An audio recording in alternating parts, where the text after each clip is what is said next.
Now at 11, Thursday night soaker, the latest round of rain moving through Southern California.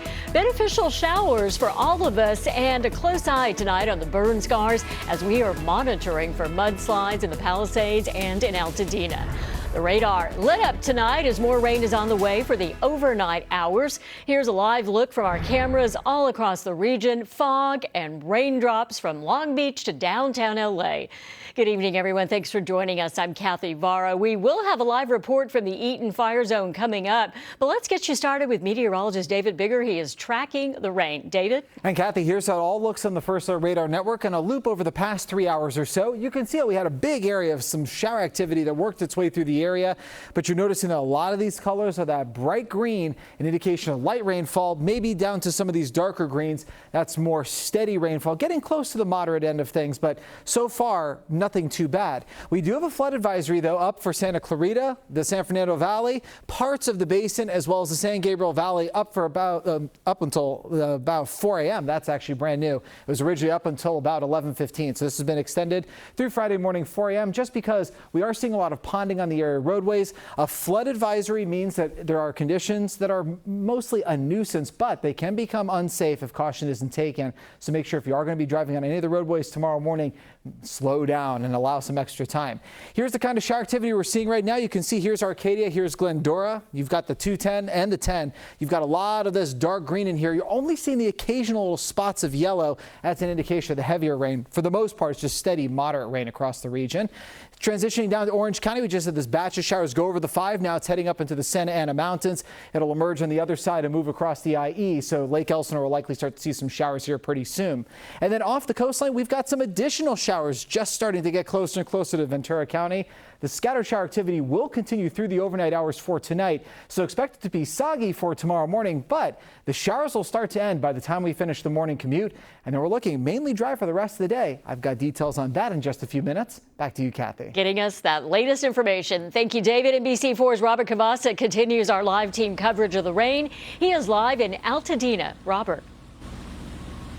Kathy, we can confirm that steady, moderate rain. We have been experiencing that all night long here in Altadena. Tomorrow will mark 1 month since the fire started here in Altadena, since the fire started in the Pacific Palisades. And take a look at what we're looking at right now here. We're at Altadena and Lake Drive, surrounded by these burned out buildings. The rain keeps coming down. The sheriff's department is here. They're about to drive by us right now. We've seen them all night long patrolling this area. National Guard is out as well, trying to keep this safe. Now, as you consider the rain that is coming down, from what we understand, there are no major problems to report. No serious debris or mudslides that are coming down at this hour. However, there is, as you look right here, another concern right now as the runoff heads towards our storm drains. In Southern California, wet days are welcome days, for the most part. Tonight, Hawaiian Gardens, downtown Los Angeles, and Studio City, weathering the storm. And it can't stop those with Disneyland as their destination, even if it just kept drizzling all day long, but it's okay. But fears from what the fires left behind. Construction crews putting up guardrails earlier today in San Bernardino County to prevent runoff and mudslides from the line fire back in September.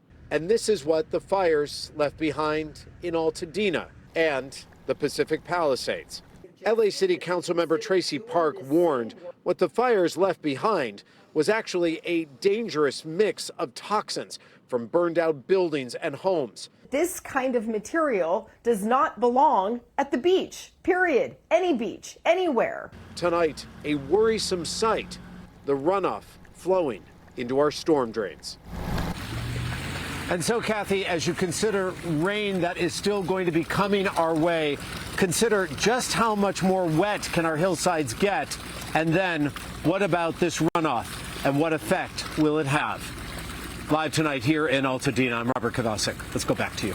Robert, thank you. Now is a good time to download the NBCLA app because you can get weather alerts sent right to your phone. You can also customize alerts for your location so you know when the wet weather will hit your area.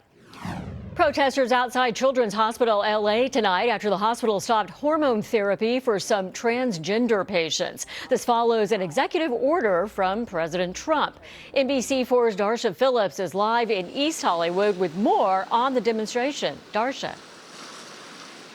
Yeah, Kathy, demonstrators here tonight say that CHLA is sending out the wrong message by pausing gender-affirming care for young people, and they want the hospital to reverse its decision. Dozens of demonstrators protested in front of Children's Hospital Los Angeles after the hospital paused gender-affirming care for people under the age of 19. We are not going to, in California, in Los Angeles of all places, deny trans young people their basic human rights and deny doctors the opportunity to fulfill their Hippocratic oaths to take care of trans youth. CHLA paused hormone therapies for all young patients after President Trump signed an executive order threatening to pull funding from healthcare providers who offer this care. CHLA released a statement. It reads in part, "Current patients already receiving treatment will continue with their course of care. We continue to carefully evaluate the executive order to fully understand its implications." But those protesting today say pausing this care for transgender youth is unethical and dangerous. Dr. Nagel is a resident at a nearby hospital. Gender-affirming care is life-saving care. We know that trans youth are at increased risk for mental health disorders like depression, anxiety. A recent peer-reviewed study by the Trevor Project found states that passed anti-transgender laws aimed at minors saw an increase in suicide attempts by transgender and gender nonconforming teenagers. Dr. Nagel says stopping this care can have far-reaching effects. To be a doctor is to want to save lives, and we know that providing hormone therapy when it is appropriate and when we have assessed the patient can absolutely save their life. And Attorney General Rob Bonta wrote to the hospital saying it might be in violation of state law by withholding this care. Reporting live tonight from East Los Angeles, I'm Darsha Phillips, NBC4 News. Thank you, Darsha. Tonight we're hearing from the family of a woman killed protecting her brother during an attack in downtown L.A. Police say 28-year-old Amanda Mandy Torres was killed when she was stabbed multiple times during a party on January 26th. They say she intervened when her brother was attacked by a group of men. We spoke with Mandy's sister, who says she loved giving back to her community. Growing up, she looked up to me, and I used to think that I was too cool for her. And little did she know that I looked up to her. I get messages saying, like, Mandy changed my life. Mandy made me go to college. And just today, police charged 24-year-old James Lopez in connection with Mandy's death. Her family says Mandy's funeral is set for tomorrow. An L.A. County Sheriff's deputy was found guilty of excessive force. The incident happened in June of 2023 in Lancaster. Deputies were called out to a Winco grocery store involving a man and a woman. Body cam video shows 32-year-old Deputy Trevor Kirk assault and pepper spray a woman who was recording him. A federal judge will sentence Kirk in April. The FBI investigated the case with the help of the LA County Sheriff's Department. New information revealed today raises another possibility for the cause of the Eaton fire. Never before seen video obtained by NBC4 shows the first moments of the fire burning below a specific electrical tower in the hills above Altadena. Our investigative reporter Eric Leonard has the latest. Well, this new video clip we're going to show you, it's very short, shows flames below the electrical towers where it's believed the Eaton fire started. It is similar to several other clips we've shared in recent weeks that have focused the investigation into the cause on those high voltage power lines that cross the foothills. What's new here is the perspective. This video shows the first flames were at the base of only one of the towers, which was supposed to be disconnected from power. Now, Southern California Edison has suggested it could very well be part of the explanation for how the Eaton fire ignited. A few seconds of video captured by a resident close to where the Eaton fire started on January 7th recorded flames below one of 3 electrical towers on a hillside. The metadata on the video clip shows it was recorded at 6:14 p.m. from the back of a home nearby. The person who recorded it does not want to be identified. What's significant is that the video clip shows the first flames were burning under the tower shown on the right.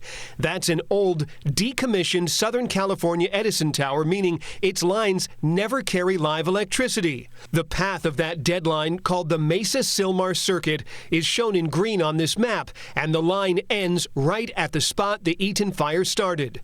In a new document filed by Southern California Edison with state regulators today, it says it's exploring the possibility that somehow that dead line was momentarily energized in the high winds on the night of the fire, writing, SCE is evaluating a number of potential causes, including whether the idle Mesa-Sylmar transmission line could have become energized, and the extent to which that line or its grounding could be related to the cause of the fire. One would not expect an unenergized line to come to life. Electrical engineer Ken Buskey, who's investigated more than 1,000 fires, says it's possible for dead lines to become electrified through a phenomenon called induction, which can happen when energized lines nearby get close to the dead line, like in high wind conditions. The induced currents and voltages in the dead line can cause arcing through a bad connection, and so you can have arcing that causes a fire if the grounding isn't proper, even though the line's dead. He says it's unlikely the induction alone would cause a spark, but if the connection to that third tower wasn't grounded properly, heat and sparks would be possible. Because it is the end of the line, and that's where it's grounded. That's where the arcing and sparking takes place, because there's a contact between the grounding and the tower. Southern California Edison has said in court and in public that it has not found direct evidence that its live lines sparked the Eaton fire. But about 2 weeks ago, after some gas station security video emerged that showed sparks falling from the area of those towers, Edison said it was continuing to investigate the possibility some of its equipment played a role. The cause of the fire remains under investigation by LA County Fire Arson. I'm investigative reporter Eric Leonard, NBC4 News. Still ahead at 11, fake ICE agents pulling people over and threatening them with deportation. And it's happening in L.A., too. The warning from the agency and from the L.A. school superintendent. And they answer the call of duty during the Eaton fire. Tonight, how Pasadena is recognizing local heroes. Can I get a Kelly in here? Oh, yes, you can. It's Kelly Clarkson, y'all! Every day on Kelly. Yeah, I'm here. Feel the love. All new weekdays. Weekdays at 2 on NBC4. Icy Hot Pro Massaging Balm. Easy to grip and massage, and the power of 2 max strength pain relievers. Ice works fast, heat makes it last. Icy Hot Pro Massaging Balm. These hands are working hands. My hands are the most important tools I have. You need to take care of them. That's where O'Keeffe's comes in. It's America's #1 selling hand cream for guaranteed relief. If it works for these hands, it'll work for yours. Also available in O'Keeffe's Lip Repair. The flames may be out, but the story is far from over. NBC4 investigates the aftermath of the devastating wildfires. Stay with us right here, because recovery isn't the end. It's just the beginning. NBC4U. LAUSD is confirming 3 cases of ICE impersonators within the last week. 2 of the cases were reported by parents and students, the third by a bus driver. The superintendent says all 3 instances were not on school property, but happened either to students, parents, or school employees. A bus driver who was at that point driving an empty bus, who came across someone who flagged them down, flashed a badge identifying themselves as an ICE agent, and the bus driver did what they were trained to do, closed the door and drove away. We reached out to ICE for comment about this specific incident, but have not heard back. If you are concerned, the district is reminding families there are resources available on its website.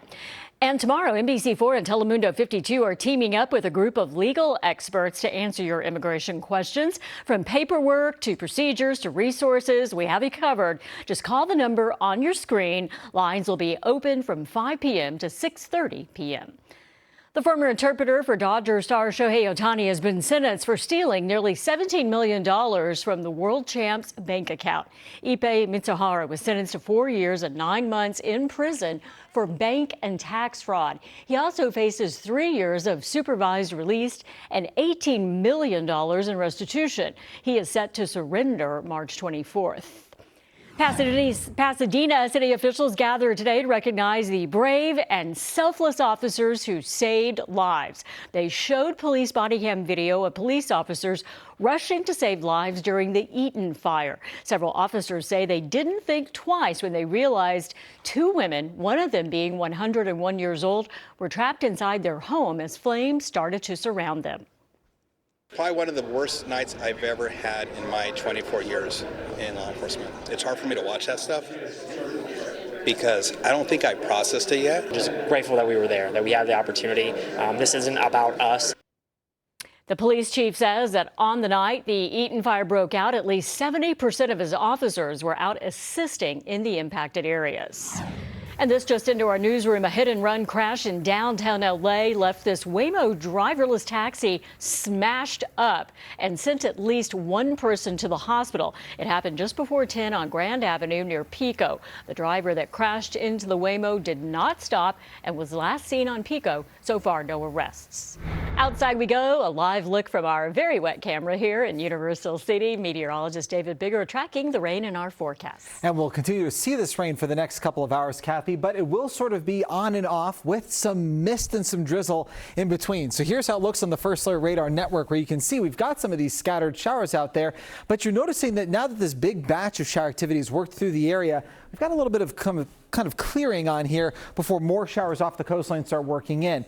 However, there is still some mist and some drizzle mixed in, and we've had plenty of rainfall around LA County so far. And that is why we do have a flood advisory that's up now until 4 o'clock in the morning for tomorrow. That includes the San Fernando Valley, the Santa Clarita Valley, the San Gabriel Valley, and part of the basin as well, like around Santa Monica, downtown LA, essentially right along the 10. Now, as we go through the next couple of hours, though, I anticipate most of the shower activity will actually be wrapping up pretty quickly.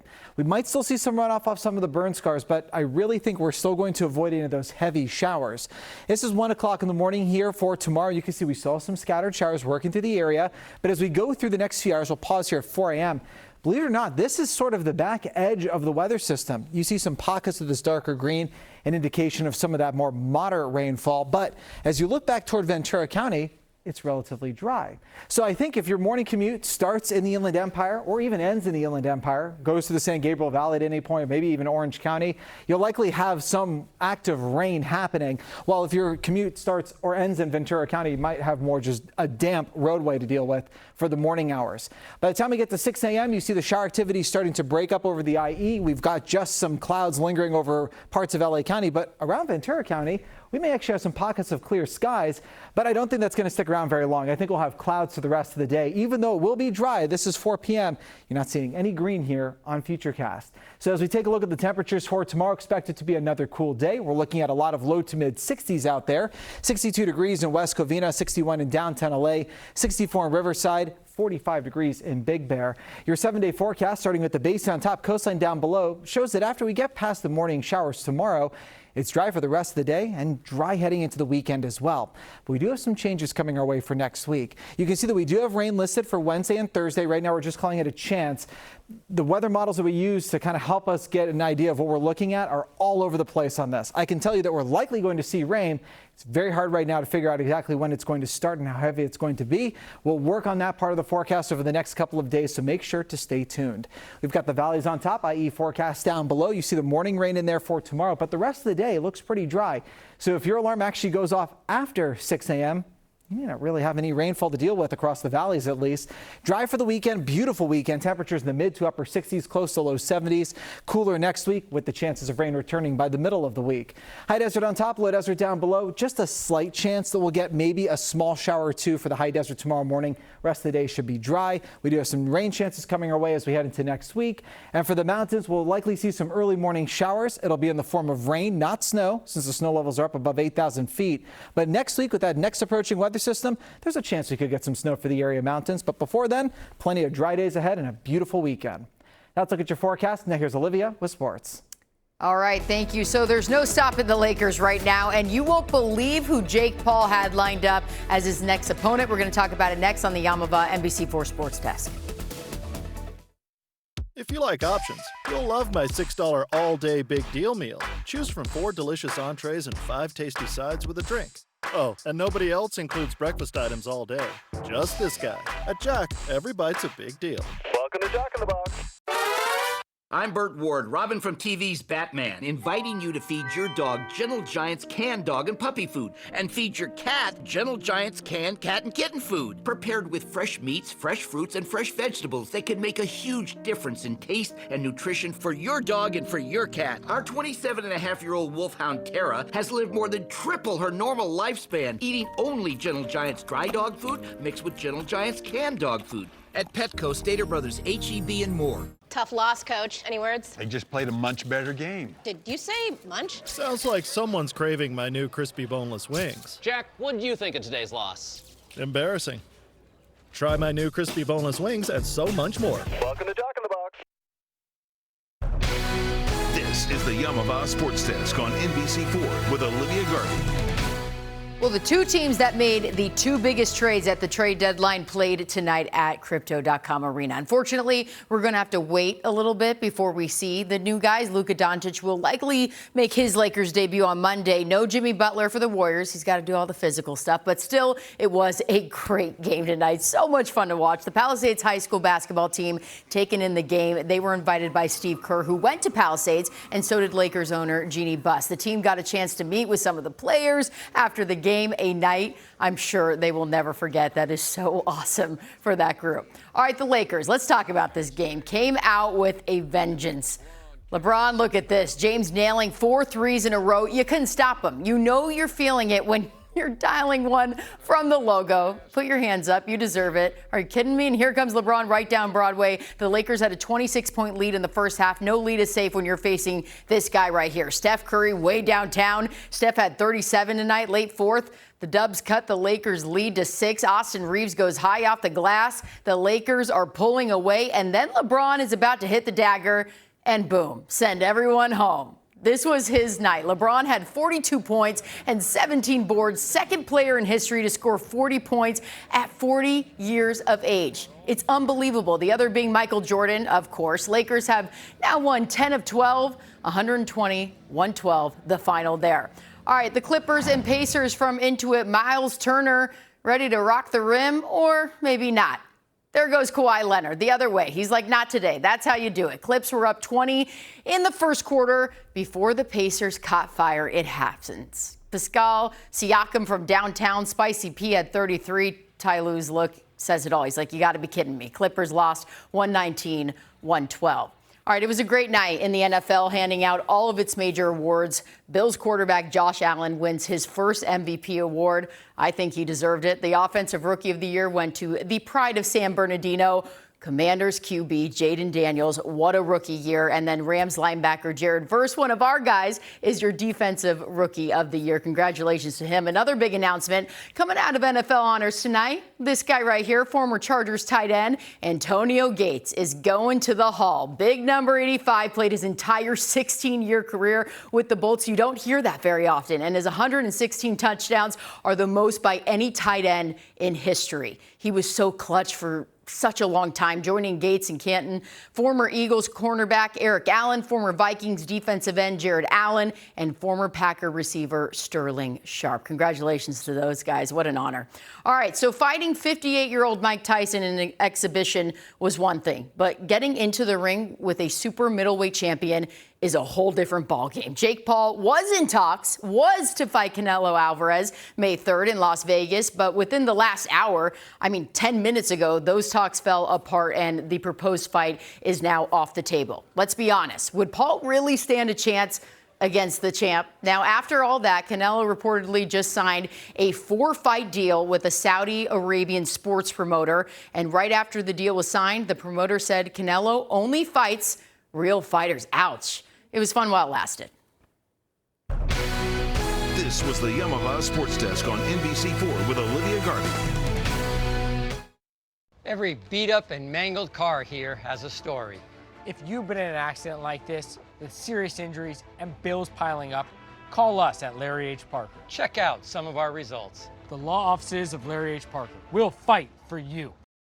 Come to Mathis Home today and save big during our presidential savings event with markdowns in every department. We've got all the latest looks for every room in your house at incredible savings. Get huge discounts on hundreds of sofas in all the latest styles. Or shop online and find an unbeatable selection of over 230,000 items. We've got it all. For great quality, all the latest styles, and best value, come to the presidential savings event at Mathis Home.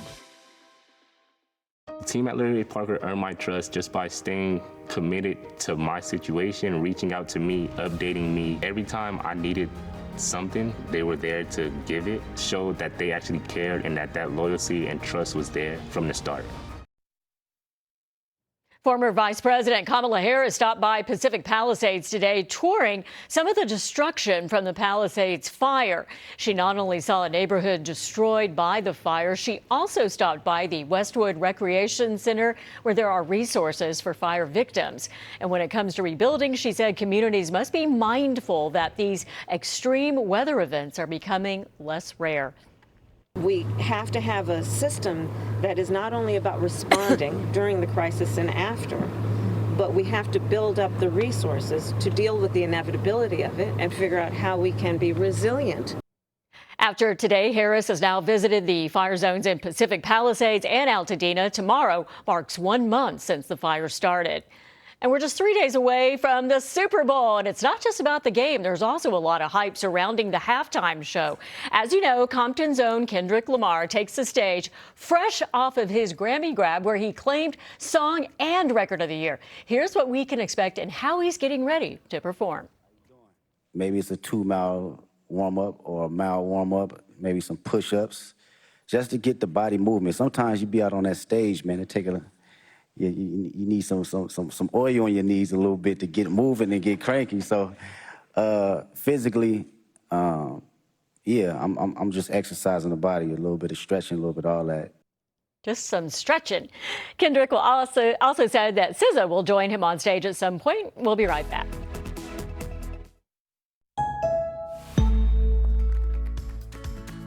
Embrace the journey, where each moment turns into a cherished memory.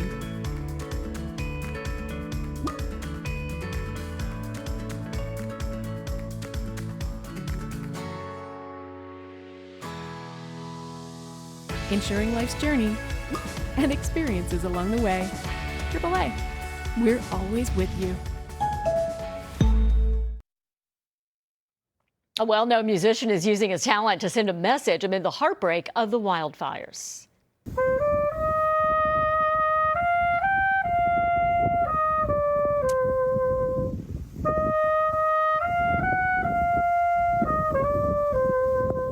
That is Jens Lindemann playing his trumpet in the middle of what was once his Pacific Palisades home. He is playing Charlie Chaplin's Smile. This morning he spoke with Today in LA's Lynette Romero about the song's lyrics and why they are so important to him. The lyrics are beautiful. Smile when your heart is aching, smile even though it's breaking. Eventually the sun will shine through for you. The lyrics just seemed very appropriate. I grabbed the horn very spontaneously because, as you can imagine, it was a very emotional moment to be there, and it just felt like the thing to do, and that was all I could do. We had to leave shortly after that because it was just too much. Lindemann says his goal is to rebuild. He was able to evacuate with 8 of his trumpets. Others were destroyed in the fire, including a grand piano that he says he is standing on in that video. Incredible. We want to thank you for joining us tonight at 11. The Tonight Show with Jimmy Fallon is coming up next, so enjoy and have a great night.